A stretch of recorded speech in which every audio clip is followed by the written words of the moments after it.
ബലിപെരുന്നാളിൻ്റെ വളരെ ശ്രേഷ്ഠമായ ആഘോഷ ദിനങ്ങളിലാണ് നാം ഏവരും ഉള്ളത്. ഇസ്ലാമിനെ സംബന്ധിച്ചിടത്തോളം ഒരു ആഘോഷം വ്യത്യസ്തമാകുന്നത് എല്ലാ ആഘോഷങ്ങളും സന്തോഷങ്ങളുമെല്ലാം ആരാധനകളിൽ അധിഷ്ഠിതമാകുന്നു എന്നതുകൊണ്ടാണ്. ഓരോ ദിവസവും ഏത് ആഘോഷം എടുത്തു നോക്കിക്കഴിഞ്ഞാലും പെരുന്നാളിൻ്റെ അന്നാണെങ്കിലും അതിൻ്റെ തലേ ദിവസമാണെങ്കിലും ആ പെരുന്നാൾ നമസ്കാരം കഴിഞ്ഞയുടനെയാണെങ്കിലും ഒക്കെ വ്യത്യസ്തങ്ങളായ ആരാധനാ കർമ്മങ്ങളാൽ നമ്മുടെയൊക്കെ ജീവിതം നിബിഡമാണ്. ഇന്ന് പെരുന്നാൾ ദിവസം കഴിഞ്ഞ് തൊട്ടടുത്ത ദിവസം തന്നെ ഒരു ജുമായിലും നമുക്ക് ഇതുപോലെ ഒന്നിച്ചു കൂടാനുള്ള വലിയ സൗഭാഗ്യം ലഭിച്ചിരിക്കുകയാണ്. നമ്മെ സംബന്ധിച്ചിടത്തോളം ഓരോ ആഘോഷവും, പ്രത്യേകിച്ചും പെരുന്നാൾ ആഘോഷം, അതൊരുപാട് സന്തോഷങ്ങളുടെ പങ്കുവയ്ക്കലാണ്. ഒരുപാട് തിരക്കുകളുള്ള ആളുകളാണ് പലപ്പോഴും നാം ഏവരും. ആ തിരക്കുകൾക്കിടയിലും പെരുന്നാളിന്റെ സന്തോഷമാവുമ്പോൾ നമ്മുടെ തിരക്കുകളൊക്കെ മാറ്റിവെച്ച് നമ്മുടെ കുടുംബത്തോടൊപ്പം അല്പനേരം ഒന്നിച്ചിരിക്കാനും ഇതുവരെ കാണാത്തതായ കുടുംബങ്ങളൊക്കെ നേരിട്ട് കാണാനും അതിന് സമയവും സാഹചര്യവും ഉണ്ടാക്കാനും ശ്രമിക്കുന്ന ആളുകളാണ് ഞാനും നിങ്ങളുമൊക്കെ. പെരുന്നാളിന്റെ എല്ലാ സുന്നത്തുകളും നമ്മൾ പരിശോധിച്ച് നോക്കുമ്പോൾ അതിൽ ഏറ്റവും പ്രധാനമായി സൂചിപ്പിക്കാറുള്ള ഒന്ന് കുടുംബങ്ങളുമായുള്ള ഏറ്റവും ആത്മബന്ധം, അത് ഏറ്റവും നന്നായി സൂക്ഷിക്കുക എന്നത് തന്നെയാണ്. അതിന് ബോധപൂർവമായ ശ്രമങ്ങൾ നടത്തുക എന്നത് ഒരു വിശ്വാസിയെ സംബന്ധിച്ചിടത്തോളം വലിയ ബാധ്യത അറിയിക്കുന്ന ഒരു കാര്യം തന്നെയാണ്. ഏതൊരു സമൂഹത്തിന്റെയും അടിസ്ഥാന ഘടകം എന്നത് അതിന്റെ കുടുംബമാണ്. ഏറ്റവും ബേസിക് യൂണിറ്റ് എന്നത് ഒരു സമൂഹത്തിലെ കുടുംബങ്ങളാണ്. എത്രത്തോളം കെട്ടുറപ്പോടെയാണോ കുടുംബങ്ങൾ കൂട്ടിച്ചേർത്ത് മുന്നോട്ട് പോകുന്നത്, അതാണ് ആ സമൂഹത്തിന്റെ തന്നെ ഐക്യത്തിന്റെ മാനദണ്ഡമായി നമുക്ക് പലപ്പോഴും കാണാൻ സാധിക്കുക. എന്നാൽ ഇന്ന് കുടുംബങ്ങൾ എന്നത് പെരുന്നാളിനെ മാത്രം ഒന്നിക്കേണ്ട ഒന്നായി മാറുന്നുണ്ടോ എന്ന് ഗൗരവകരമായി നമ്മൾ ആലോചിച്ച് നോക്കേണ്ടതുണ്ട്. പെരുന്നാളിനും അല്ലാത്ത സമയത്തുമൊക്കെ നമ്മുടെ കുടുംബം എന്നത് കേവലം ഞാനും നമ്മളും നമ്മുടെ ഭാര്യയും മക്കളും മാത്രമാകുന്ന ഒരു യൂണിറ്റ് അല്ലല്ലോ നമ്മുടെ കുടുംബം എന്നത്. മറിച്ച് എത്രയെല്ലാം വിശാലമായ രൂപത്തിൽ നമ്മുടെ രക്തബന്ധത്തെ നമുക്ക് വലുതാക്കാൻ സാധിക്കുമോ അവരെയെല്ലാം നമ്മോട് ചേർത്ത് നിർത്തേണ്ട, അതിനുള്ള അവസരങ്ങൾ ഒരുങ്ങുന്ന ഒരു സമയം കൂടിയാണ് പെരുന്നാളിന്റെ സമയം എന്ന് പറയുന്നത്. ഇന്ന് പലപ്പോഴും കുടുംബങ്ങളുമായി സമയം ചെലവഴിക്കുന്ന ആളുകളാണ് എല്ലാവരും. പക്ഷെ നമ്മുടെ ക്വാളിറ്റി ടൈം അല്ലെങ്കിൽ ഏറ്റവും മൂല്യവത്തായ സമയം കുടുംബത്തിന് കൊടുക്കാൻ നമുക്ക് സാധിക്കുന്നുണ്ടോ എന്നുള്ള കാര്യം ഗൗരവത്തിൽ ആലോചിച്ച് നോക്കേണ്ടതുണ്ട്. തിരക്കുകളില്ലാത്ത ആരുമില്ല. ആ തിരക്കുകൾക്കിടയിലും എവിടെയാണ് എൻ്റെ കുടുംബത്തിന് ഞാൻ നൽകേണ്ട സമയം, ഞാൻ നൽകേണ്ട ആഭിമുഖ്യം, ഞാൻ നൽകേണ്ട പ്രിഫറൻസ് എന്ന് നേരത്തെ കണ്ടറിഞ്ഞ് അത് പ്രാവർത്തികമാക്കാനുള്ള ശ്രമങ്ങളാണ് പെരുന്നാളിന്റെ സമയം നമ്മെ പഠിപ്പിക്കുന്നത്. പലപ്പോഴും മനുഷ്യർക്കിടയിൽ ചില അസ്വാരസ്യങ്ങൾ ഉണ്ടാവാൻ, ചില വാക്ക് തർക്കങ്ങൾ ഉണ്ടാവാൻ, ആ തർക്കങ്ങൾ പിന്നീട് കാലങ്ങളോളം നീണ്ടു നിൽക്കുന്ന വലിയ പിണക്കങ്ങളും അത് പിന്നീട് അവർ തമ്മിലുള്ള ബന്ധങ്ങൾ തന്നെ അറ്റുപോകാൻ പോലും കാരണമാകുന്നത് ഇത്തരത്തിലുള്ള കുടുംബ ബന്ധങ്ങളെ ചേർത്ത് നിർത്താനുള്ള സമയങ്ങളെ അന്യവൽക്കരിക്കുമ്പോഴാണ്, അതിന് പ്രാധാന്യം നൽകാതിരിക്കുമ്പോഴാണ്. പെരുന്നാൾ എന്നത് അതിന് നമുക്ക് ഇങ്ങോട്ടായി ഒരു വലിയ സമയം ഒഴിഞ്ഞു നൽകുകയാണ്. കുടുംബ ബന്ധങ്ങളെ നിങ്ങൾ ചേർക്കൂ എന്ന് പറഞ്ഞ് ഒരുപക്ഷെ നമുക്ക് നമ്മുടെ ജോലിയിൽ നിന്നുമൊക്കെ ലീവ് കിട്ടുന്ന, അതിലൊക്കെ തിരക്കുള്ള ആളുകൾക്ക് പോലും ഒഴിഞ്ഞു മാറിയിരിക്കാൻ കഴിയുന്ന സമയങ്ങളാണ് പെരുന്നാളുകൾ. ആ പെരുന്നാളിനെ പോലും നമ്മുടെ കുടുംബ ബന്ധങ്ങളെ കൂട്ടിച്ചേർക്കുന്ന വിഷയത്തിലുള്ള ശ്രദ്ധ അത് എത്രത്തോളമാണ് എന്ന് നാം സ്വയം ആലോചിച്ച് നോക്കേണ്ടതുണ്ട്.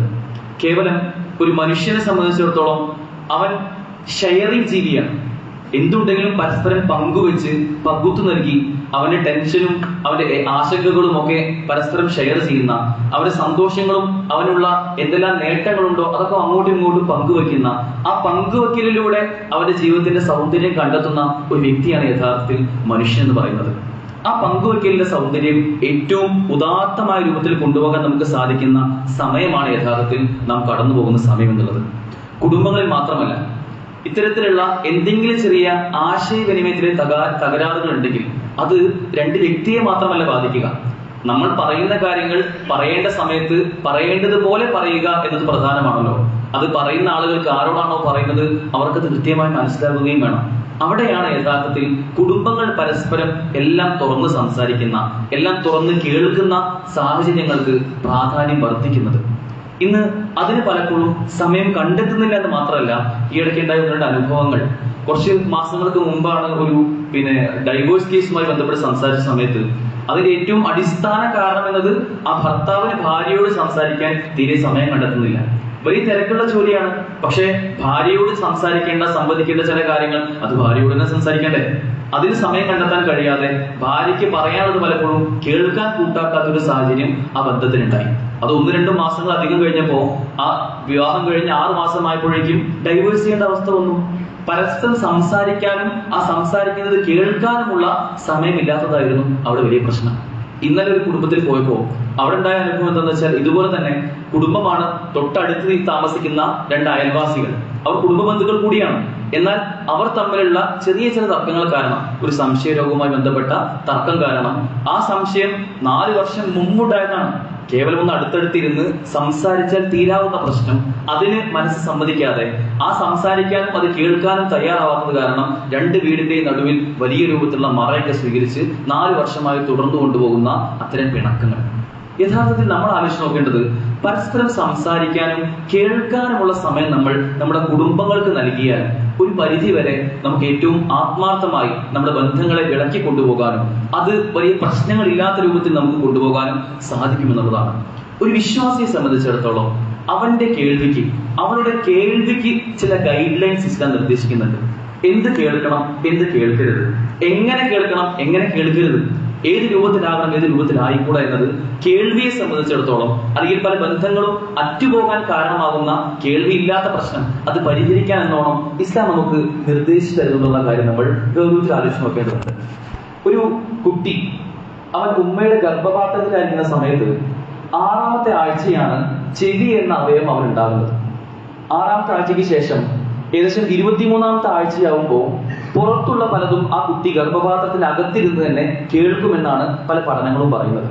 അതായത് ഉമ്മയുടെ വയറ്റിൽ നിന്ന് പുറത്തേക്ക് വരുന്നതിന് മുമ്പ് തന്നെ പലതും നേരത്തെ കേൾക്കാൻ മാത്രം നമ്മളെല്ലാവരും കാരണമായിട്ടുണ്ട്. എന്നാൽ കാഴ്ചയെ പറ്റി ആലോചിക്കുമ്പോൾ നമ്മുടെ കണ്ണും ഏകദേശം 7ാമത്തെ ആഴ്ച, ഉമ്മയുടെ ഗർഭപാത്രത്തിലായിരുന്ന സമയത്ത് 7ാമത്തെ ആഴ്ച കണ്ണും രൂപം പ്രാപിക്കുന്നുണ്ട്, പക്ഷെ കാണുന്നില്ലല്ലോ. ഉമ്മയുടെ വയറ്റിൽ നിന്ന് പുറത്തു വന്ന് പുറത്തെത്തിയാൽ പോലും നമുക്ക് പലപ്പോഴും പല കാഴ്ചയും കാണാൻ കഴിയില്ല. നമ്മുടെ എല്ലാ കളറുകളും കാണാനുള്ള കഴിവ് എന്നത് പല പഠനങ്ങളും പറയുന്നത് 4 മാസത്തോളം ആ കുട്ടിക്ക് പ്രായമാവുമ്പോഴാണ് എല്ലാ കളറും കാണാൻ തന്നെ കഴിയുക. എന്നാൽ കേൾവി അങ്ങനെയല്ല. എല്ലാം കേൾക്കാനും ഗ്രഹിക്കാനുമുള്ള ശക്തി അല്ലാഹു സുബ്ഹാനഹു വ തആല നമുക്ക് ഏവർക്കും നൽകിയിട്ടുണ്ട് എന്നതാണ് അവിടെ പ്രസ്താവ്യമായിട്ടുള്ളത്. അല്ലാഹു സുബ്ഹാനഹു വ തആല ഖുർആനിൽ പറയാണ്, വഹുവല്ലദീ അൻശഅ ലക്കുമുസ് സമഅ വൽ അബ്സ്വാറ വൽ അഫ്ഇദ ഖലീലൻ മാ തശ്കുറൂൻ.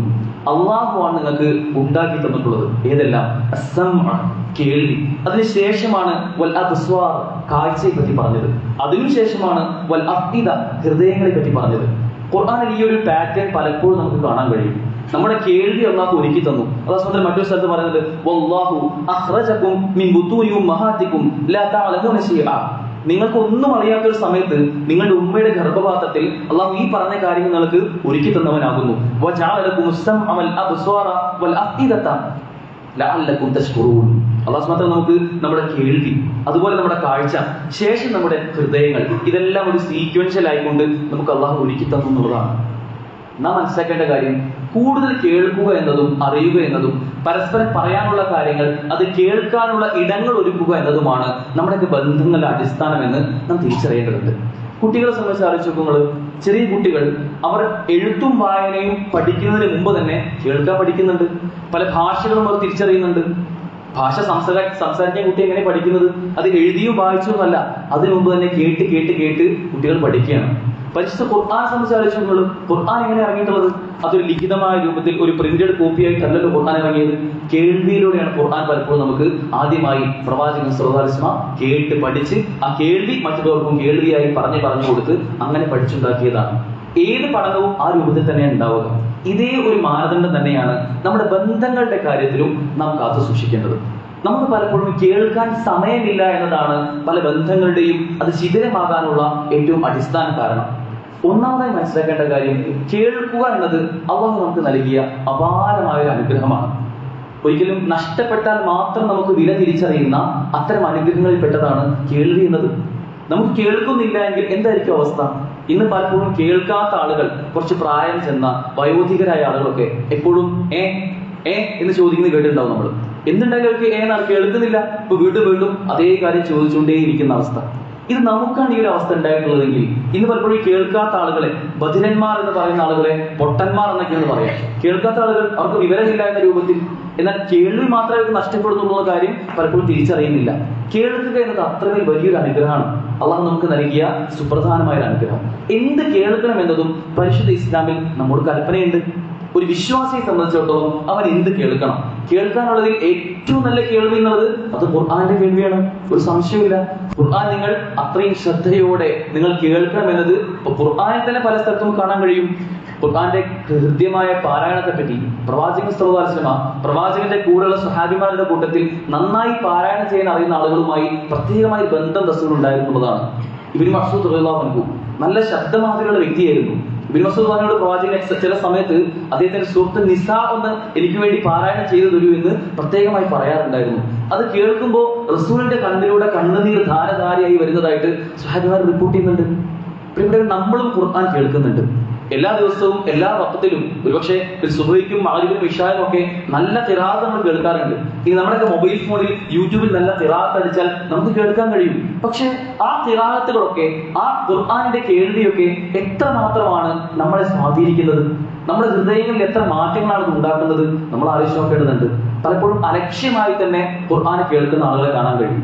വണ്ടിയിലൊക്കെ യാത്ര ചെയ്യുമ്പോൾ കാറിൽ ഓണാക്കിയിടും ഖുർആനും, അതിനൊരു ബർക്കത്തുണ്ടല്ലോ, ശരി തന്നെയാണ്. പക്ഷെ അതിൽ തീരെ ശ്രദ്ധിക്കാതെ മറ്റു പല കാര്യവും സംസാരിച്ചിങ്ങനെ പോയി ഖുർആനിൽ അരികുവൽക്കരിക്കുന്ന അവസ്ഥ പലപ്പോഴും കാണാൻ കഴിയും. നമ്മൾ നല്ലത് കേൾക്കുക എന്ന് പറയുമ്പോൾ അതിൽ ഏറ്റവും പ്രധാനം ഖുർആൻ തന്നെയാണ്. ഖുർആൻ കേൾക്കാനും ആ കേൾവി നമുക്കുള്ളിൽ മാറ്റം ഉണ്ടാക്കുന്ന രൂപത്തിൽ മാറാനും നമുക്ക് സാധിക്കേണ്ടതുണ്ട്. ഖുർആൻ തന്നെ പറയാണ്, വഇദാ ഖുരിഅൽ ഖുർആന ഫസ്തമിഉ ലഹു വഅൻസിതു ലഅല്ലകും തുർഹമൂൻ. നിങ്ങൾക്ക് കരുണ ഉണ്ടാകാൻ വേണ്ടി, നിങ്ങൾ കരുണ ലഭിക്കപ്പെടുന്ന ആളുകളിൽ ഉൾപ്പെടാൻ വേണ്ടി അല്ലാഹു സുബ്ഹാനഹു വ തആല പറയാണ്, നിങ്ങൾ രണ്ട് കാര്യങ്ങളാണ്. ഖുർആൻ നിങ്ങൾ കേട്ട് കഴിഞ്ഞാൽ ഫസ്തമിഉ ലഹു, നിങ്ങളത് നന്നായി കേൾക്കുക, നിങ്ങളത് ശ്രദ്ധിച്ച് കേൾക്കുക. വഅൻസിതു, നിങ്ങൾ നിശബ്ദത പാലിക്കുക. ഏറ്റവും നല്ല കേൾവി ഖുർആനാണല്ലോ. ആ ഖുർആൻ കേൾക്കുമ്പോൾ ശ്രദ്ധിച്ച് കേൾക്കുക, അതുപോലെ നിശബ്ദത പാലിക്കുക. മറ്റ് സംസാരങ്ങളൊന്നും ഉണ്ടാവരുതെന്നുള്ള കാര്യം ഖുർആൻ തന്നെ പറയാണ്. നമ്മെ സംബന്ധിച്ചിടത്തോളം എല്ലാവരും കാണുന്നത് എന്താണോ അത് കാണാനല്ല നമ്മളെ പറ്റി പഠിപ്പിക്കപ്പെട്ടിട്ടുള്ളത്. എല്ലാവരും കേൾക്കുന്നത് എന്താണോ അതൊക്കെ നിങ്ങൾ കേൾക്കൂ എന്നല്ല നമ്മോട് പറയപ്പെട്ടിട്ടുള്ളത്. ഒരു വിശ്വാസിക്ക് കൃത്യമായ മാനദണ്ഡങ്ങളുണ്ട്. എന്ത് കാണണം, എന്ത് കാണരുത്, എന്ത് കേൾക്കണം, എന്ത് കേൾക്കരുത്, എവിടെയാണ് അതിൽ ഹറാമുകൾ വരുന്നത്. ആ ഹറാം അതിൽ വന്നു കഴിഞ്ഞാൽ അവിടെ അതിന് ബ്രേക്ക് ഇടാൻ. കേൾവിയെ സംബന്ധിച്ചിടത്തോളം നമുക്കറിയാം, മ്യൂസിക് ഇൻസ്ട്രുമെന്റ്സ് വെച്ചിട്ടുള്ള ബാക്ക്ഗ്രൗണ്ടിൽ ഭയങ്കര ബാൻഡ് മ്യൂസിക് ഒക്കെ വരുന്ന സംഗതി കേൾക്കൽ ഹറാമായി പഠിപ്പിക്കപ്പെട്ട ഒരു കാര്യമാണ്. ഒരു സംശയമില്ലാത്ത രൂപത്തിൽ പണ്ഡിതന്മാർ എണ്ണി പറഞ്ഞുന്ന കാര്യമാണ്. പക്ഷെ വീണ്ടും ഇപ്പോഴും മുസ്ലിം സമുദായത്തിനിടയിൽ തന്നെ ഈ മ്യൂസിക് ഒക്കെ വെച്ച് ഡാൻസ് ഒക്കെ കളിക്കുന്ന, അല്ലെങ്കിൽ അതൊന്നും ഇല്ലെങ്കിൽ അത് എപ്പോഴും കേട്ട് നടക്കുന്ന ഒരു പ്രകൃതം കണ്ടുവരുന്നുണ്ട്. അത് ഹറാമാണ്, നല്ല കേൾവിയല്ല എന്ന് പഠിപ്പിക്കപ്പെട്ട കാര്യമാണ്. നമ്മെ സംബന്ധിച്ചിടത്തോളം അത്തരം നല്ല കേൾവികൾ ഉൾക്കൊള്ളാനുള്ള ഒരു ശ്രദ്ധ നമുക്ക് ഉണ്ടാവേണ്ടതുണ്ട്. എന്താണ് നല്ല കേൾവി? കേൾക്കുന്നതിൽ ചില ഉത്തരവാദിത്വങ്ങൾ നമ്മെ സംബന്ധിച്ചിടത്തോളം ഉണ്ട്. റദ്ദുസ്സലാം, ഒരു വ്യക്തി മറ്റൊരു വ്യക്തിയെ കണ്ട് സലാം പറഞ്ഞു കഴിഞ്ഞാൽ അസ്സലാമു അലൈക്കും എന്ന് പറഞ്ഞാൽ തിരിച്ചു വഅലൈക്കും അസ്സലാം എന്ന് പറയുന്നത് മറ്റൊരു വ്യക്തിയുടെ ബാധ്യതയാണ്. സലാം കേട്ടാൽ അതിന് മറുപടി പറയുക, ബാങ്ക് കേട്ടാൽ ആ ബാങ്കിന് മറുപടി പറയുക. ഒരാൾ തുമ്മിക്കഴിഞ്ഞാൽ ആ തുമ്മിയാൽ അൽഹംദുലില്ലാ എന്ന് പറഞ്ഞത് കേട്ടാൽ അതിന് മറുപടി യർഹമകുമുല്ലാഹ് എന്ന് പറയുക. ആ തുമ്മിയ വ്യക്തി തിരിച്ച് യഹ്ദീകുമുല്ലാഹ് വയുസ്ലിഹു ബാലക്കും എന്ന് പറയുക. ഇതൊക്കെ കേട്ട് കഴിഞ്ഞാൽ നമുക്ക് മറുപടി പറയാനുള്ള നമ്മുടെ ബാധ്യതയായി എണ്ണിയ കാര്യങ്ങളാണ്. അതോടൊപ്പം നമ്മുടെ കുടുംബത്തിലേക്ക് വരികയാണെങ്കിൽ നല്ല കേൾവിക്കാരായി നമ്മൾ മാറിയില്ലെങ്കിൽ വലിയ പ്രയാസങ്ങൾ നമ്മുടെ കുടുംബത്തിൽ ഉണ്ടാവാൻ സാധ്യതയുണ്ട്. പല ആളുകൾക്കും സമയമില്ല എന്നതാണ് പ്രശ്നം. കുടുംബത്തെ കേൾക്കാനും അവരുടെ അടുത്തുനിന്ന് സമയം ചെലവഴിക്കാനും ഒന്നുള്ള നേരല്ല, ഫുൾ തിരക്കാണ്. നമ്മുടെ ജോലിയും നമ്മുടെ ചുറ്റുവട്ടങ്ങളൊക്കെ കഴിഞ്ഞ് എല്ലാം കഴിഞ്ഞ് ഫ്രീ ആവുന്നത് എപ്പോഴാണോ അത് രാത്രി ഏറ്റവും ലേറ്റ് ആയിട്ടാണെങ്കിൽ അപ്പം മാത്രം വരിക, കുറച്ചേരം വീട്ടിലിരിക്കുക, ബാക്കി ഉറങ്ങാൻ, രാവിലെ എണീച്ച് പിന്നെയും പോവാം. ഈ രൂപത്തിൽ സ്വന്തം തിരക്കുകളും ജോലികളും മാത്രമായിട്ട് പോയി കഴിഞ്ഞാൽ പലപ്പോഴും കുടുംബം എന്നത് അത് അരികുവൽക്കരിക്കപ്പെടാനും രണ്ടാമതായി കാണാനും കാരണമാകും. നമ്മെ സംബന്ധിച്ചിടത്തോളം കുടുംബത്തിന് വേണ്ട സമയം കൊടുക്കാൻ. ഒരു മനുഷ്യന് അവൻ ഒരു നാവും രണ്ട് ചെവിയുള്ളത്, കൂടുതൽ കേൾക്കാൻ കുറച്ച് പറയാനാണ് അവനെ പഠിപ്പിക്കപ്പെട്ടുള്ള കാര്യം. ഇസ്ലാമികമായിട്ടും അതിന്റെ അടിസ്ഥാനം അങ്ങനെയാണ്. ഫലിയഖുൽ ഖൈറൻ ഔ ലിയസ്മുത്, നല്ലത് പറയട്ടെ അല്ലെങ്കിൽ മിണ്ടാതിരിക്കട്ടെ എന്നാണ്. ആ മിണ്ടാതിരിക്കുമ്പോൾ കുറെ കാര്യങ്ങൾ കേൾക്കാൻ നമുക്ക് കാരണമാവും. ആ കേൾവി എന്നത് ഇന്ന് പലപ്പോഴും അന്യം നിൽക്കുന്ന ഒരു സാഹചര്യം കാണാൻ കഴിയും. പ്രവാചകൻ സല്ലല്ലാഹു അലൈഹി വസല്ലം നമുക്ക് എല്ലാ നിലയ്ക്കും മാതൃക. റസൂൽ സല്ലല്ലാഹു അലൈഹി വസല്ലം, റസൂലിന് ഒരു ഭാര്യയല്ല ഉണ്ടായിരുന്നത്. റസൂലിന്റെ എല്ലാ ഭാര്യമാരോടും തുല്യമായ രൂപത്തിൽ അവർക്ക് നിർദ്ദേശങ്ങളും എല്ലാം നൽകാനും അതെല്ലാം കേൾക്കാനും ഒക്കെ റസൂലിന് സമയം കണ്ടെത്താൻ കഴിഞ്ഞു. എങ്ങനെയാണത്? ഒരു ഭാര്യയുടെ ആളുകൾക്ക് പോലും പലപ്പോഴും ഇന്ന് ഭാര്യയെ കേൾക്കാൻ സമയം കാണില്ല. റസൂൽ എങ്ങനെയാണ് തന്റെ എല്ലാ ഭാര്യമാർക്കും തുല്യമായ സമയം കൊടുത്തത്? ഭാര്യമാർക്ക് മാത്രമാണോ? ഒരിക്കലല്ല. റസൂലിന്റെ കൂടെയുള്ള ഏതെല്ലാം സ്വഹാബിമാരുണ്ടോ അവർക്കെല്ലാം കേൾക്കാനുള്ളത് മുഴുവൻ കേൾക്കാൻ റസൂലിന് സാധിക്കുമായിരുന്നു. അതിന് സമയം കൊടുക്കാൻ കഴിയുമായിരുന്നു. ശത്രുക്കളെ പോലും ആത്മാർത്ഥമായി കേൾക്കാൻ റസൂലിന് കഴിയുമായിരുന്നു. ഒരിക്കൽ ഉത്ബ റസൂലിനോട് കുറെ കാര്യങ്ങൾ പറയാണ്, കുറെ നിർദ്ദേശങ്ങളും നിബന്ധനകളും വെക്കുകയാണ്. അത് കുറേ പറഞ്ഞു പോയതിനു ശേഷം റസൂൽ മുഴുവൻ കേട്ടു. ശേഷം തിരിച്ച് ഉത്ബയോട് ചോദിക്കുന്നത്, ഉത്ബ താങ്കളുടെ എല്ലാം പറഞ്ഞു കഴിഞ്ഞോ? എങ്കിൽ എനിക്ക് കുറച്ച് കാര്യം പറയാനുണ്ട് എന്നതായിരുന്നു മറുപടി. അപ്പൊ എല്ലാം കേട്ടതിന് ശേഷം മാത്രം മറുപടി പറയുന്ന ഒരു പ്രകൃതം റസൂൽ സ്വല്ലല്ലാഹു അലൈഹി വസല്ലമയ്ക്ക് ഉണ്ടായിരുന്നു. കുട്ടികളെ സംബന്ധിച്ച് നോക്കുമ്പോൾ ചെറിയ കുട്ടികൾ പ്രവാചകൻ സ്വല്ലല്ലാഹു അലൈഹി വസല്ലം കാര്യം പറഞ്ഞു കഴിഞ്ഞാൽ അത് കുട്ടികൾ എങ്ങനെയാണോ കേൾക്കുന്നത് അതേ താല്പര്യത്തോടു കൂടി ആ കുട്ടിക്ക് അതിന്റെ തുടർച്ചയായ ബാക്കി കാര്യങ്ങൾ കൂടി പറയാൻ പ്രേരകമായ രൂപത്തിൽ കേട്ടിരിക്കാൻ റസൂലിന് കഴിയുമായിരുന്നു. ഇതാണ് നമ്മുടെ മാതൃക. എല്ലാം കേൾക്കാനുള്ള ഒരു മനസ്സ് നമുക്ക് ഉണ്ടാവേണ്ടതുണ്ട്. ഇനിയിപ്പോ ജൂൺ 1 മുതൽ സ്കൂൾ ആരംഭിക്കാൻ പോവാണ്. സ്കൂൾ തുടങ്ങി കഴിഞ്ഞാൽ നമ്മുടെ കുട്ടികൾക്ക്, ചെറിയ മക്കൾക്ക്, LKG മുതൽ 10ാം ക്ലാസ് വരെയുള്ള +2 വരെയുള്ള നമ്മുടെ മക്കൾക്ക് സ്കൂൾ തുടങ്ങാൻ പോവാണ്. +2 കുറച്ച് വൈകുമെങ്കിലും ആ കുട്ടികൾക്ക് സ്കൂളിലേക്ക് പോയി തിരിച്ചു വന്നു കഴിഞ്ഞാൽ രാവിലെ മുതൽ വൈകുന്നേരം വരെയുള്ള എല്ലാ കാര്യങ്ങളും തുറന്നു പറയാൻ വേണ്ടി വരും. അതിനുള്ള സമയം അവർക്ക് ആവശ്യം ഉണ്ടാവും. അതൊന്നും കേൾക്കാൻ ഉമ്മാക്കോ ഉപ്പാക്കോ സമയം ഉണ്ടാവില്ല. പിന്നെ എങ്ങനെയാണ് നമ്മുടെയൊക്കെ പാരന്റിങ് അല്ലെങ്കിൽ നമ്മുടെ മക്കളെ വളർത്തുന്ന കാര്യത്തിൽ നമുക്ക് ശ്രദ്ധ ഉണ്ടാവുക? മക്കളുമായി നമ്മുടെ ആത്മബന്ധം നമുക്ക് എങ്ങനെയാണ് ഊട്ടി ഉറപ്പിക്കാൻ കഴിയുക? ആ കുട്ടിക്ക് ഒരുപക്ഷെ സ്കൂൾ വിട്ട് വന്നു കഴിഞ്ഞാൽ അടുക്കളയിലെ ബാഗൊക്കെ വെച്ച് അവിടെ ഇരുന്ന് ഉമ്മാനോട് ഉമ്മച്ചിയെ എന്നുണ്ടല്ലോ എന്ന് പറഞ്ഞു തുടങ്ങാനുള്ള ഒരു കഥ ഉണ്ട്. അവിടെ നിന്ന് തുടങ്ങിക്കഴിഞ്ഞ് വൈകുന്നേരം സ്കൂൾ വിട്ട് വരുന്നത് വരെയുള്ള ഓരോ ചെറുതും വലുതുമായ കാര്യം കുട്ടിക്ക് ഒരു അരമണിക്കൂർ 1 മണിക്കൂറൊക്കെ എടുത്ത് പറയേണ്ടി വരും. അത് കേൾക്കാൻ ഇന്ന് സമയമില്ല എന്നുണ്ടെങ്കിൽ വലിയ പ്രയാസം ഭാവിയിൽ ആ മക്കളെ കൊണ്ട് നമുക്ക് ഉണ്ടാവും എന്ന കാര്യം തിരിച്ചറിയേണ്ടതുണ്ട്. ഇന്നിപ്പോ ഡോക്ടർമാർക്കൊക്കെ വലിയ പണി എന്നുള്ളത് ആദ്യത്തെ ഒരു 5 മിനിറ്റ് പിന്നെ രോഗിയായി വരുന്ന പ്രായമായ ആളുകൾക്ക് പറയാനുള്ളത് മുഴുവൻ കേൾക്കുക എന്നുള്ളതാണ്. രോഗത്തിനെ പറ്റിയൊന്നുമല്ല, കുടുംബത്തിലുള്ള മുഴുവൻ കാര്യങ്ങളും ആ ഉമ്മ തുറന്ന് ഇങ്ങനെ പറയും. ആ 5 മിനിറ്റ് അതിനെ കേട്ടിരിക്കണം, എന്നാലേ ബാക്കി രോഗത്തെ പറ്റി പറയുള്ളൂ. ഇതിന്റെ കാരണം എന്താണ്? ഇത് പങ്കുവെക്കേണ്ടത് കുടുംബത്തിലാണ്.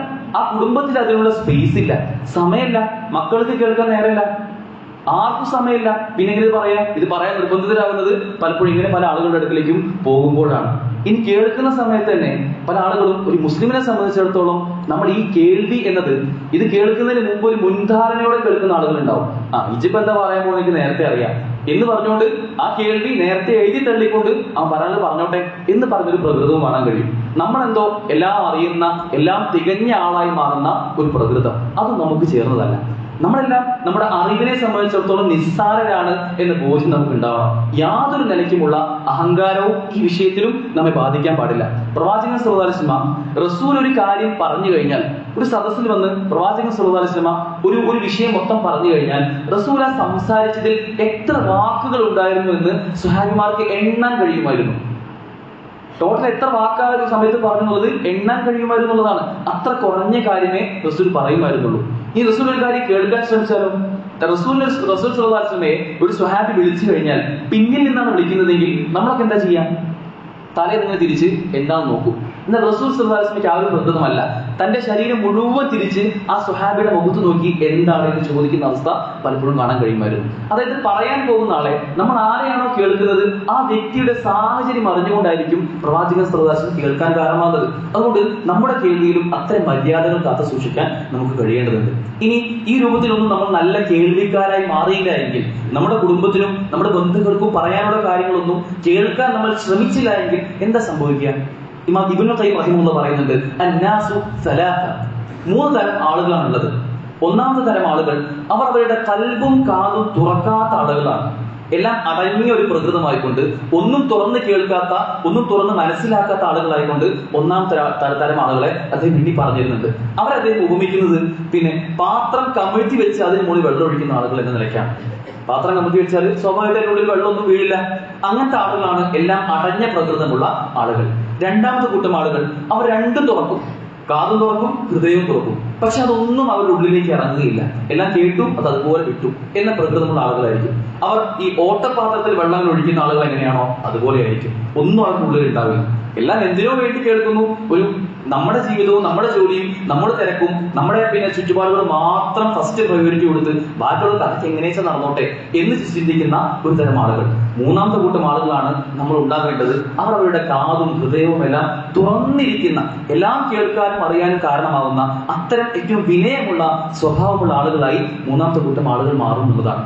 പ്രിയപ്പെട്ടവരെ, മനുഷ്യനെ സംബന്ധിച്ചിടത്തോളം ഈ ദുനിയാവിൽ ഉണ്ടാവുന്ന ഒരു പരിധി വരെയുള്ള പ്രശ്നങ്ങൾക്ക് പരിഹാരം നല്ല കേൾവിയാണ്.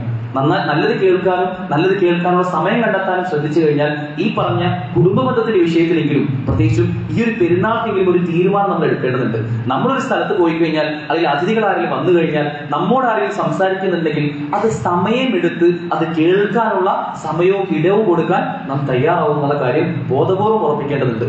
എങ്കിൽ ഒരു പക്ഷേ ഒരു പരിധി വരെ നമ്മളുമായി ബന്ധപ്പെട്ട അസ്വാരസ്യങ്ങളോ പിണക്കങ്ങളോ ആർക്കെങ്കിലും എന്തെങ്കിലും മോശം അഭിപ്രായങ്ങളോ ഉണ്ടെങ്കിലൊക്കെ കേൾക്കാനും തിരുത്താനും അതനുസരിച്ച് കൂടുതൽ ഏറ്റവും നല്ല ആത്മബന്ധം ഉണ്ടാക്കാനും നമുക്ക് അതിലൂടെ സാധിക്കും തിരിച്ചറിയേണ്ടതുണ്ട്. ഇപ്പൊ ഈ പറഞ്ഞതെല്ലാം മനുഷ്യർ തമ്മിലുള്ള ബന്ധങ്ങളാണെങ്കിൽ അള്ളാഹു സുബ്ഹാനഹു വ തആല നമ്മൾ പറയുന്ന ചില കാര്യങ്ങളുണ്ട്. ഗൗരവകരമായി നമ്മുടെ ജീവിതത്തിന്റെ നിഖില മേഖലകളിലും കാത്തു സൂക്ഷിക്കേണ്ട ചില നിബന്ധനകളുണ്ട്. ആ നിബന്ധനകൾ കേൾക്കാൻ നമ്മൾ തയ്യാറായിട്ടില്ല എങ്കിലോ അത് വലിയ വില നമ്മൾ നൽകേണ്ടി വരിക. ദുനിയാവിൽ ഉണ്ടാവുന്ന ചില കേൾവിയുടെ തകരാറിൽ ഉണ്ടാവുന്ന പ്രശ്നങ്ങളായിരിക്കില്ല ആഖിറത്തിൽ നമുക്ക് സംഭവിക്കുക. അള്ളാഹുവിന്റെ കൽപ്പനകൾ വേണ്ട രൂപത്തിൽ കേൾക്കാൻ തയ്യാറായിട്ടില്ല എങ്കിൽ, അതനുസരിക്കാൻ തയ്യാറായിട്ടില്ല എങ്കിൽ വലിയ വില നമ്മൾ പരലോകത്ത് നൽകേണ്ടി വരും. അല്ലാഹു സുബ്ഹാനഹു വ തആല പറയാണ്, വഖാലു ലൗ കുന്നാ നസ്മഉ ഔ നഅഖിലു മാ കുന്നാ ഫീ അസ്ഹാബിസ് സഗീർ. നരകത്തിലുള്ള ചില ആളുകൾ അവർ കരഞ്ഞുകൊണ്ട് പറയുന്ന ചില കാര്യം സൂറത്തുൽ മുൽക്കിലൂടെ അല്ലാഹു സുബ്ഹാനഹു വ തആല വിശദീകരിച്ചിട്ടുണ്ട്. വഖാലു, അവർ പറയും, ലൗ കുന്നാ നസ്മഉ ഔ നഅഖിലു മാ കുന്നാ ഫീ അസ്ഹാബിസ് സഗീർ. ഞങ്ങളെങ്ങാനും ആ സമയത്ത്, ഞങ്ങൾ ഭൂമിയിൽ ജീവിച്ചുകൊണ്ടിരുന്ന സമയത്ത് അള്ളാഹുവിന്റെ ആ കൽപ്പന ഞങ്ങളെങ്ങാനും കേട്ടിരുന്നെങ്കിൽ, ഞങ്ങളെങ്ങാനും ബുദ്ധി കൊടുത്ത് അത് മനസ്സിലാക്കിയിരുന്നെങ്കിൽ, ഞങ്ങൾ ഈ നരകക്കാരുടെ കൂട്ടത്തിൽ ഉൾപ്പെടുമായിരുന്നില്ല. ഈ കത്തിച്ചൊലിക്കുന്ന നരകത്തിൽ ഞങ്ങൾ കിടന്നെരിയേണ്ടി വരുമായിരുന്നില്ല. അള്ളാഹുവിന്റെ ആ കൽപ്പന അന്ന് ഞങ്ങൾ കേട്ടിരുന്നെങ്കിൽ. ചില കാര്യങ്ങൾ ഹറാമായി പഠിപ്പിക്കപ്പെട്ടിട്ടുണ്ട്, ചിലത് ഹലാലാണ്. മറ്റു ചില കാര്യങ്ങൾ പാടില്ല എന്ന് നിർബന്ധമായി നമ്മൾ പഠിപ്പിക്കപ്പെട്ടിട്ടുണ്ട്. അതെല്ലാം പാടില്ലാത്തത് തന്നെയാണ്. എന്നാൽ അള്ളാഹുവിന്റെ ഈ കൽപ്പന, ഒരു കാര്യം പാടില്ല എന്ന് അറിഞ്ഞിട്ടും ഹറാമാണെന്ന് അറിഞ്ഞിട്ടും പിന്നീടും ആ ഹറാമിലേക്ക് പോയി കഴിഞ്ഞാൽ നമ്മൾ പിന്നീട് നാളെ നരകത്തിൽ പോയി അവിടെ ഖേദിക്കുമെന്നാണ്. ആ കത്തിച്ചൊലിക്കുന്ന നരകത്തിൽ കിടന്ന് എരിഞ്ഞുകൊണ്ട് അന്നെങ്ങാനും ഞാൻ കേട്ടിരുന്നെങ്കിൽ, അന്നെങ്ങാനും ഞാൻ അറിഞ്ഞിരുന്നെങ്കിൽ, ഞാൻ എന്റെ ബുദ്ധിയോട് ചിന്തിച്ചിരുന്നെങ്കിൽ എത്ര നന്നായി എന്ന് അന്ന് ഖേദിച്ചു മടങ്ങുമെന്നാണ്. അതുകൊണ്ട് ഒരു വിശ്വാസിയെ സംബന്ധിച്ചിടത്തോളം ഭൗതികമായും പാരത്രികമായും എല്ലാം നന്നായി കേൾക്കാനും നന്നായി മനസ്സിലാക്കാനും അതൊരിക്കലും നമ്മുടെ ബന്ധങ്ങൾക്ക് വിഘാതമാകാത്ത രൂപത്തിൽ മുന്നോട്ട് കൊണ്ടുപോകാനും സാധിക്കേണ്ടതുണ്ട്. അല്ലാഹുവിന്റെ തൗഫീഖ് നമുക്ക് ഏവർക്കും നൽകി അനുഗ്രഹിക്കുമാറാകട്ടെ.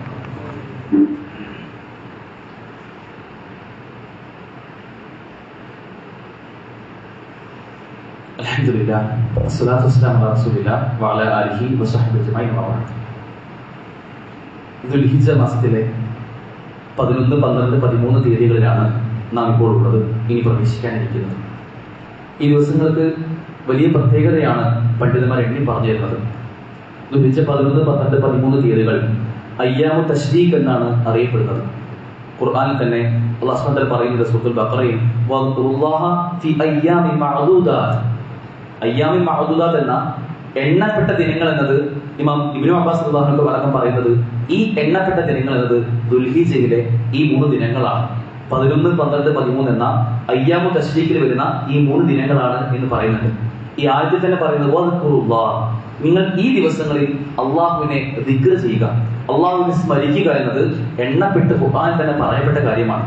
അതുകൊണ്ട് പെരുന്നാൾ കഴിഞ്ഞ് 1ാമത്തെ ദിവസമാണെന്ന്, നാളെയും മറ്റന്നാളും ഇൻഷാ അല്ലാഹ് ഈ 3 ദിവസങ്ങളും ദിക്റുകൾ അധികരിപ്പിക്കേണ്ട, എവിടെയെല്ലാമാണോ നമുക്ക് സമയം ലഭിക്കുക ആ സമയത്തൊക്കെ ആത്മാർത്ഥമായി അള്ളാഹുവിനെ പ്രകീർത്തിക്കാനും സ്തുതിക്കാനുമുള്ള സമയം കണ്ടെത്താൻ കൂടി നാം ബോധപൂർവ്വം ശ്രദ്ധിക്കേണ്ടതുണ്ട്. ഈ പുണ്യദിനങ്ങളെ അത്തരത്തിൽ അള്ളാഹു അക്ബർ എന്നതാണല്ലോ പെരുന്നാളിന്റെ സന്ദേശം. അള്ളാഹു അക്ബർ തന്നെയാണ്, ഏറ്റവും വലിയവൻ അള്ളാഹുവാണ്. അതോടൊപ്പം അള്ളാഹുവിന്റെ മറ്റ് ദിക്റുകളൊക്കെ ആത്മാർത്ഥമായി നിരന്തരം നമ്മുടെയൊക്കെ നാവുകളിൽ എപ്പോഴും വരേണ്ടതുണ്ട്. പ്രത്യേകിച്ച് നമസ്കാരം കഴിഞ്ഞു കഴിഞ്ഞാൽ യൗമുൽ അറഫയുടെ അസ്ർ മുതൽ, യൗമുൽ അറഫയുടെ സുബഹി ഫജ്ർ മുതൽ അയ്യാമു തശ്രീഖിന്റെ ഏറ്റവും അവസാനത്തെ ദിവസത്തെ അസ്ർ വരെ നമുക്ക് നിർബന്ധമായും നമ്മുടെ നമസ്കാര ശേഷം തക്ബീറുകൾ ഒന്നിച്ചു ചൊല്ലാനുള്ള കൽപ്പനയും അള്ളാഹുവിന്റെ റസൂൽ സ്വല്ലല്ലാഹു അലൈഹി വസല്ലം നമുക്ക് പറഞ്ഞു തരുന്നുണ്ട്. പെരുന്നാളിന്റെ ഏറ്റവും പ്രധാനപ്പെട്ട ഒരു വിഷയം തന്നെയാണ് നമ്മളോട് പറയപ്പെട്ട കുടുംബ ബന്ധങ്ങളെ വിളക്കി ചേർക്കുക എന്നത്. അതിനും ബോധപൂർവ്വം സമയം കണ്ടെത്താൻ ഇന്നും നാളെയും മറ്റന്നാളൊക്കെ അവധി ദിവസങ്ങളാണല്ലോ. സ്കൂളുകൾ തുറന്നു കഴിഞ്ഞാൽ പിന്നെ സ്വാഭാവികമായിട്ടും എല്ലാവരും തിരക്കിലേക്ക് പോകും. അതിന് മുമ്പ് ബോധപൂർവ്വം സമയം കണ്ടെത്താനും നമ്മൾ ശ്രദ്ധിക്കേണ്ടതുണ്ട്. അതുപോലെ പുതിയൊരു അധ്യയന വർഷം ആരംഭിക്കാൻ പോവാണ്.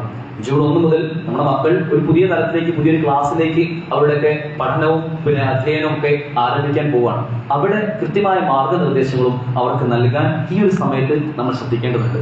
പ്രത്യേകിച്ചും ലഹരിയുമായി ബന്ധപ്പെട്ട കുട്ടികൾക്കിടയിൽ വളർന്നു വരുന്ന ഒരു അരാജക ആഭാസ കൾച്ചറുമായി ബന്ധപ്പെട്ടൊക്കെ നേരത്തെ തന്നെ അവർക്ക് അതിന് ധാരണ കൊടുത്തു കഴിഞ്ഞാൽ, മോളെ എന്ന് വിളിച്ച് ചേർത്ത് നിർത്തി സ്കൂളിലേക്ക് പോകുന്നതിന് മുമ്പ് ഉമ്മയും പറയുന്ന കാര്യങ്ങളൊക്കെ കൃത്യമായി അനുസരിക്കണമെന്നും, മതം എവിടെയാണോ, ദീൻ എവിടെയാണോ അവർക്ക് പാടില്ലാത്ത ചില കാര്യങ്ങൾ പറയുന്നത് അത് നേരത്തെ തന്നെ കണ്ടറിഞ്ഞ് അതിലേക്ക് പോകരുത് എന്നൊക്കെയുള്ള കൃത്യമായ അധ്യാപനങ്ങൾ കൊടുത്ത് അവരെ ചേർത്ത് നിർത്താനുള്ള ശ്രദ്ധ കൂടി നാം പാലിക്കേണ്ടതുണ്ട്. അതോടൊപ്പം മതവിദ്യാഭ്യാസത്തിന്റെ കാര്യത്തിൽ കൂടി ഇൻഷാ അല്ലാഹ് നമ്മൾ ഗൗരവത്തിൽ ശ്രദ്ധിക്കേണ്ടതുണ്ട്. കുട്ടികൾക്ക് സ്കൂളും ഭൗതിക പഠനമൊക്കെ നമ്മൾ ശ്രദ്ധിക്കുന്നത് പോലെ തന്നെ, അല്ലെങ്കിൽ അതിനേക്കാൾ പ്രാധാന്യത്തോടെ നമ്മൾ ശ്രദ്ധിക്കേണ്ട കാര്യമാണ് അവരുടെ മദ്രസ വിദ്യാഭ്യാസം. പ്രത്യേകിച്ച് ചെറിയൊരു പ്രായത്തിലുള്ള കുട്ടികളൊക്കെ ആണെങ്കിൽ അവർ മദ്രസകളിലൂടെ പഠിക്കേണ്ട കാര്യങ്ങൾ അത് പഠിച്ചു വളർന്നാലേ സ്വാഭാവികമായും വലിയ തിന്മകൾ അവരിലേക്ക് വരുമ്പോൾ, പല ട്രാപ്പുകളും അവരെ കാത്തിരിക്കുമ്പോൾ അതിൽ പ്രതിരോധം സ്വീകരിക്കാൻ അവർക്ക് കഴിയുള്ളൂ. നമ്മുടെ മഹലിന് കീഴിലും 2 മദ്രസകളാണ് നമുക്കുള്ളത്. ആ 2 മദ്രസകളിലും എവിടെയാണ് നമ്മൾ ഏറ്റവും അടുത്തുള്ളത് ആ മദ്രസയിലേക്ക് നമ്മുടെ മക്കൾ കൃത്യമായി പോകുന്നുവെന്നും അതിന്റെ അഡ്മിഷൻ സമയമാണ് അപ്പോൾ അതിലേക്കൊക്കെ നമ്മുടെ കുട്ടികൾ ഉണ്ടാവുന്നുള്ള കാര്യം, മദ്രസ പഠനം ഇതിന്റെ എത്ര തിരക്കുള്ള ഭൗതിക പഠനമാണെങ്കിലും മദ്രസ കഴിഞ്ഞേ മറ്റുണ്ടാവുള്ളൂ എന്നൊരു ശ്രദ്ധ ഒരു രക്ഷിതാവ് എന്ന നിലയിൽ നമ്മളൊക്കെ ശ്രദ്ധിക്കേണ്ടതുണ്ട്, പാലിക്കേണ്ടതുണ്ട്. അള്ളാഹു അത്തരത്തിൽ നമ്മുടെ മക്കളിൽ കൺകുളിർമ പ്രദാനം ചെയ്യുമാറാകട്ടെ. നമ്മുടെ കുടുംബങ്ങളെ കൂടുതൽ വിളക്കി ചേർക്കാനും കുടുംബബന്ധം നമുക്ക് നാളെ സ്വർഗത്തിലേക്ക് എത്തിക്കുന്ന പാതയിലേക്ക് കൊണ്ടുപോകുന്ന ആളുകളുടെ കൂട്ടത്തിൽ അള്ളാഹു നമ്മെ ഏവരെയും ഉൾപ്പെടുത്തി അനുഗ്രഹിക്കുമാറാകട്ടെ. നമ്മൾ സംഭവിച്ചു പോയിട്ടുള്ള തെറ്റുകുറ്റങ്ങൾ അള്ളാഹു പുറത്തു മാപ്പാക്കി തരുമാറാകട്ടെ. നമ്മളിൽ നിന്ന് മരണപ്പെട്ടു പോയ നമ്മുടെ മുൻഗാമികൾ, നമ്മുടെ ഉമ്മമാർ, ഉപ്പമാർ, പണ്ഡിതന്മാർ, അവർക്കെല്ലാം അള്ളാഹു മഗ്ഫിറത്തും റഹ്മത്തും നൽകി അവരെയും നമ്മയും അവരുടെ ജന്നാത്തുൽ ഫിർദൗസിൽ ഒരുമിച്ച് കൂട്ടി അനുഗ്രഹിക്കുമാറാകട്ടെ. ഇപ്പോഴും വ്യത്യസ്ത രോഗങ്ങളാൽ, പ്രയാസങ്ങളാൽ, സാമ്പത്തികമായ കടങ്ങളാൽ, ജോലി സംബന്ധമായ പ്രയാസങ്ങളാലൊക്കെ പ്രയാസങ്ങൾ അനുഭവിക്കുന്ന ഒരുപാട് ആളുകളുണ്ട്. അള്ളാഹു അവർക്കെല്ലാം അവരുടെ പ്രയാസങ്ങളിൽ ഉദവിയും തുറവിയും നൽകി അനുഗ്രഹിക്കുമാറാകട്ടെ. ലോകത്തിന്റെ വിവിധ ഭാഗങ്ങളിൽ പ്രയാസം അനുഭവിക്കുന്ന എത്രയോ സഹോദരങ്ങളുണ്ട്. അവർക്കെല്ലാം അള്ളാഹു ഉദവിയും തുറവിയും നൽകി നിർഭയത്വവും സമാധാനവും പ്രദാനം ചെയ്ത് അനുഗ്രഹിക്കുമാറാകട്ടെ. اللهم اغفر للمؤمنين والمؤمنات والمسلمين والمسلمات والأحياء منهم والأموات. اللهم أعز الإسلام والمسلمين وأذل الشرك والمشركين. اللهم اجرنا من النار، اللهم اجرنا من النار، اللهم اجرنا من النار. اللهم انصر إخواننا المجاهدين في فلسطين، اللهم انصر إخواننا المجاهدين في فلسطين، اللهم انصر إخواننا المجاهدين في كل مكان. ربنا آتنا في الدنيا حسنة وفي الآخرة حسنة وقنا عذاب النار. ربنا تقبل منا إنك أنت السميع العليم وتب علينا إنك أنت التواب الرحيم واغفر لنا يا غافر المظلمين والحمد لله رب العالمين.